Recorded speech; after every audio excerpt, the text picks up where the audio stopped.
উনি কোনো ভোগের জীবন যাপন করেন, উনি ত্যাগের জীবন যাপন করেন। লড়াই সংগ্রাম করতে গিয়ে কারোর সাথে আপোষ করেন নাই। কারাবরণ করে অনেক নির্যাতিত হয়েছে। একজন সাধারণ গৃহবধূ থেকে বাংলাদেশের আপামর জনসাধারণের নেত্রী হওয়া যে যাত্রা, সেই যাত্রা অত্যন্ত কঠিন ছিল। তার এই যাত্রায় বাংলাদেশের স্বাধীনতা সার্বভৌমত্ব থেকে শুরু করে আজকের এই বাংলাদেশ গড়ার পিছনে তার যে অবদান, তার যে শ্রম, বাংলাদেশের জনগণ কখনোই তার এই অকাল মৃত্যুতে আমরা সবাই শোকাহত।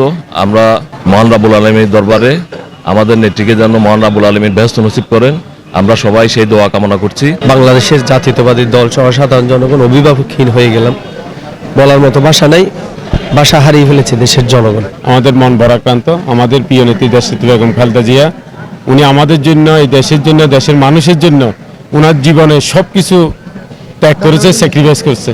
উনি কোনো ভোগের জীবন যাপন করেন, উনি ত্যাগের জীবন যাপন করেছে। ত্যাগেই প্রকৃত সুখ উনি প্রমাণ করে দিয়েছে। আজকে যারা উনার প্রতি জুলুম করেছে তাদের প্রতি উনি কোনো কটূক্তি কিংবা কোনো অভিযোগ এই পৃথিবীর মানুষের কাছে উত্থাপন করে নাই। গত 1.5 বছরে এত সাংবাদিক, এত লোকজন ওনার সাথে দেখা করতে গেছে, কারো কাছে উনি কোনো অভিযোগ জানায়নি। উনি কারণের বিরুদ্ধে বললেন, উনি বলছে যে আল্লাহ পাক আমার জন্য যেটা রাখছিল আমি সেটা করছি এবং যেটুক রাখে আমি ওটুক ভোগ করে দুনিয়া থেকে যাব। শত নির্যাতিতার পরও, সব কিছু হারিয়ে ফেলার পরও আমাদের তৃণমূল কর্মীদের ফেলে পালিয়ে যাননি। তিনি হচ্ছে আমাদের তিনবার সাবেক প্রধানমন্ত্রী বেগম খালেদা জিয়া।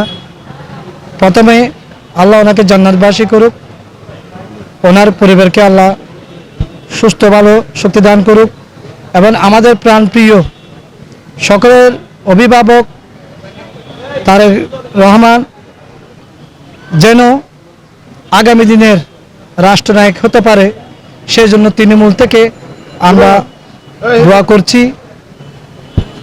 দেশনেত্রী বেগম খালেদা জিয়ার কথা বলার ভাষা আমি হারিয়ে ফেলেছি, কারণ আমার মতো যে ছোট্ট কর্মী, ওনার মতন একজন গুণীজ্ঞানী ব্যক্তির কথা বলছি, সেটাই আমার জন্য সৌভাগ্য। আমরা এমন একজন ব্যক্তিকে হারিয়েছি, আজকে বাংলাদেশের নয়নমণি ছিলেন, রত্ন ছিলেন, ওনাকে হারিয়ে আমাদের সব কিছু যেন হারিয়ে ফেলেছি। আমাদের আপসীন দেশনেত্রী তিনবারের সাবেক প্রধানমন্ত্রী দেশনেত্রী বেগম খালেদা জিয়ার মৃত্যুতে আমরা গভীরভাবে শোকাহত। আমি দেশবাসীর কাছে দোয়া চাচ্ছি এবং আল্লাহ যেন তাকে বিস্ত নসিব করে। আমাদের এই নেত্রী এই গণতন্ত্রের জন্য, এই দেশের 18 কোটি মানুষের জন্য অনেক কষ্ট করছে। তাকে আজকে নির্দোষ নির্যাতিতভাবে অনেক কারাবরণ করে অনেক নির্যাতিত হয়েছে। তারপরেও তিনি দেশের মানুষের কথা ভেবে এই দেশ থেকে কখনো পালিয়ে যাননি। এই দেশের মানুষের জন্য সব সময় এই দেশের মানুষের জন্য চিন্তা করছেন। আজ তার মৃত্যুতে আমরা আমাদের অভিভাবক হারিয়ে ফেলছি। আজ আমরা অভিভাবক শূন্য হিসেবে, এরপরও আমরা তার জন্য বিদেহী তার মাগফিরাত কামনা করতেছি। আমরা এমন একজনকে হারিয়েছি আসলে, যিনি দেশের গণতন্ত্র পুনরুদ্ধারের লড়াই সংগ্রাম করতে গিয়ে কারোর সাথে আপোষ করেন নাই। সেই জন্য ওনাকে আপোষের নেত্রী হিসেবে উপাধি দিয়েছেন। আসলে আমাদের প্রিয় নেত্রী দীর্ঘদিন ধরে অসুস্থ ছিলেন। কি জন্য অসুস্থ ছিলেন সেটা দেশের মানুষ ভালো করে জানেন।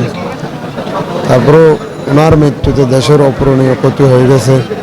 মহান রব্বুল আলামিনের কাছে ওনার যেন জান্নাতুল ফেরদৌস নসিব হয় সেটাই কামনা করছি। আমাদের বাসা হারিয়ে ফেলেছি। আমরা বাগরুদ্ধ, যার নেতৃত্বে গত ছাত্র জীবন থেকে আমরা রাজনীতি করছি। এই আপসের নেত্রী, এই নেত্রী দেশের জন্য প্রথমে তার স্বামীকে হারিয়েছিল, তার পুত্রকে হারিয়েছিল, কিন্তু তিনি কোনো স্বৈরাচারের সাথে কম্প্রোমাইজ করে নাই।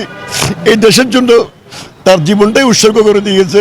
আজকে সারা বাংলাদেশের মানুষ বুঝতে পারবে কী জিনিস হারিয়েছে। তারপরও আমরা শোককে শক্তিতে বলিয়ান হয়ে আগামী দিনে তারা যে নেতৃত্বে দেশ করার স্বপ্নকে বাস্তবায়ন করবে ইনশাআল্লাহ, এবং আমাদের নেত্রীকে যেন আল্লাহ এই মহিমান্বিত দিনে তাকে জান্নাতবাসী করে এবং তার রুহের মাগফিরাত কামনা করে।